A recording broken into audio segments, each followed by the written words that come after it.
14th February 2016. It was just a normal day.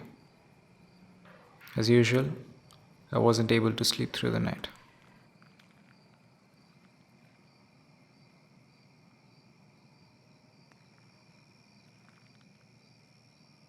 I graduated back in May last year.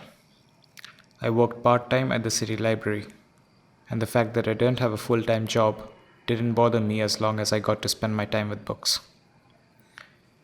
I guess you wouldn't be surprised if I said I had no friends.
With insomnia, it's hard.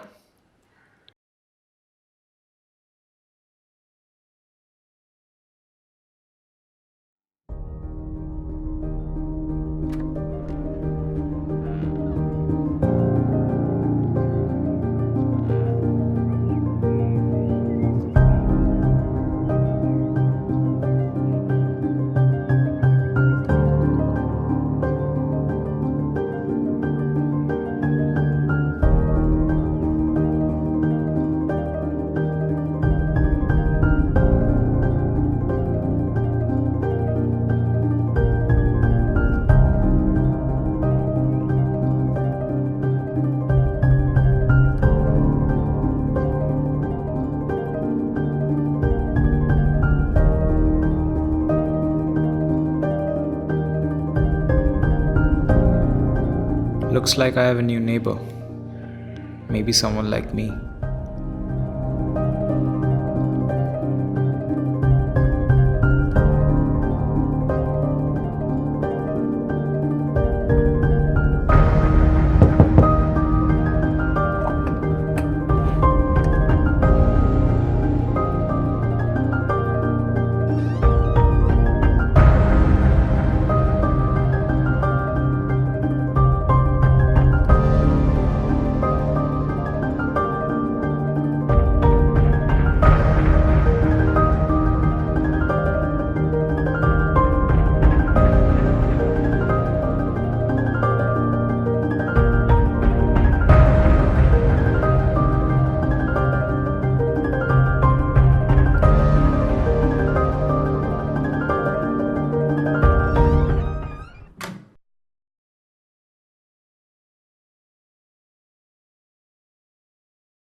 The event was scheduled that very day. Shruti and I used to take violin lessons together before I got into university. That was more than 4 years ago. I never saw her since.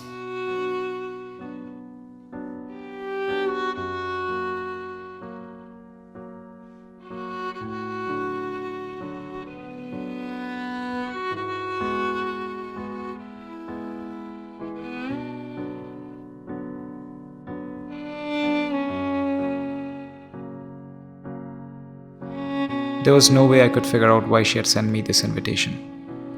Was she interested in me? No way. She was way too attractive. Can't say I didn't have a crush on her.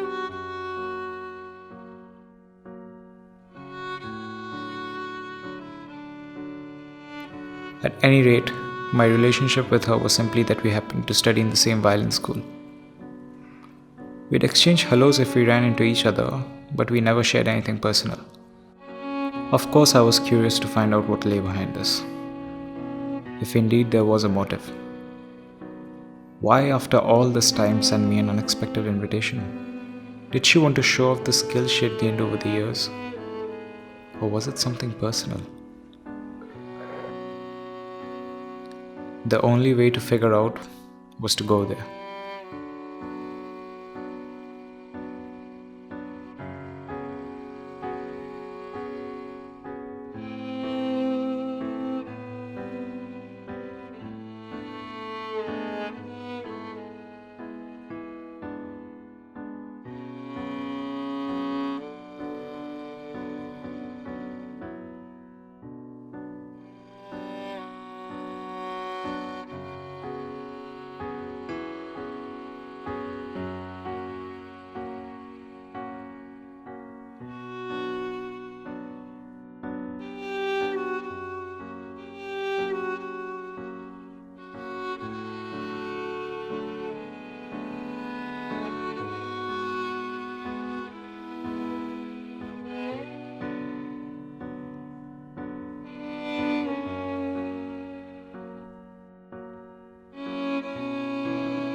It was one long, tiring walk, and I was beginning to think that something was seriously wrong with me.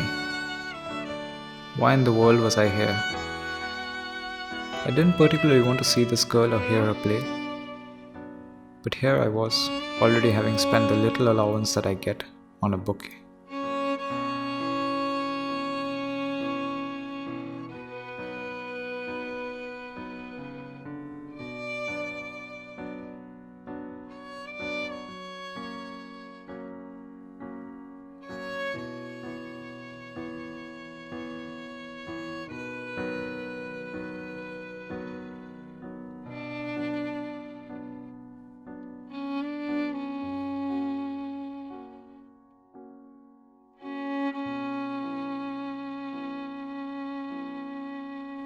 I wanted to toss the bouquet into a trash bin, but they were, for me at least, kind of expensive just to throw away.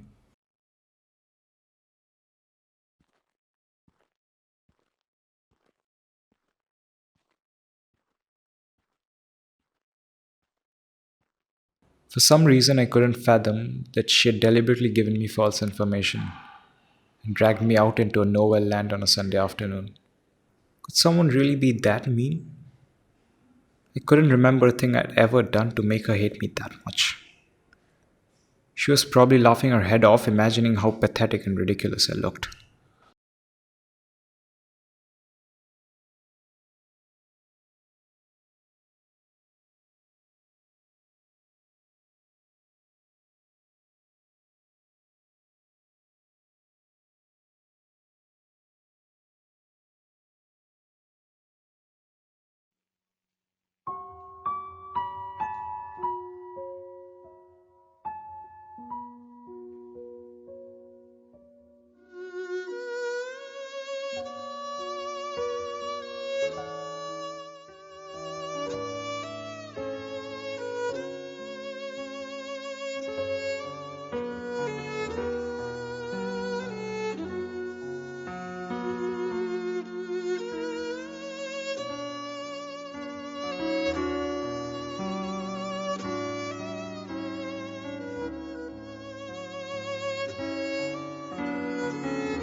Want a drag? Cigarette पीते हो? नहीं but thanks. Turns out that he was a believer of Zen. That explained the tattoo. We had nice talk, and unlike me, he could keep a conversation going. I gradually ended up divulging to him my day's misery. I was so confused and upset that it felt funny. Can you imagine a circle with many centers but no circumference?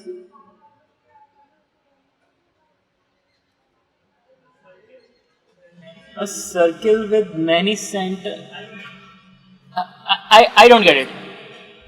Are you able to imagine this kind of circle in your head? It's impossible. Think about it. Close your eyes. Your brain is made to think about difficult things.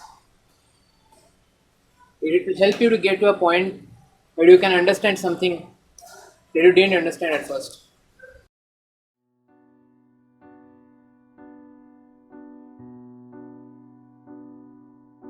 For some reason, I didn't think that this guy was mentally off, and I didn't think that he was teasing me. He wanted to convey something important. I tried again and again to understand, but I couldn't make any progress.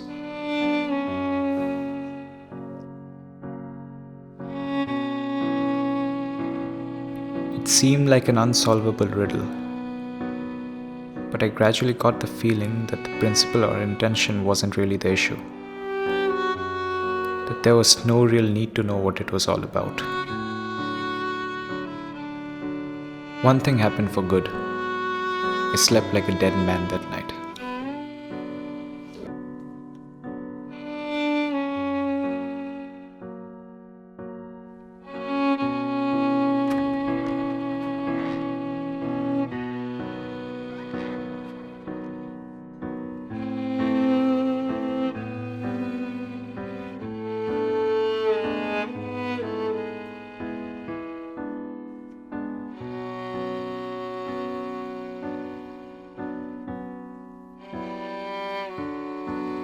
Turns out, he had left early that day.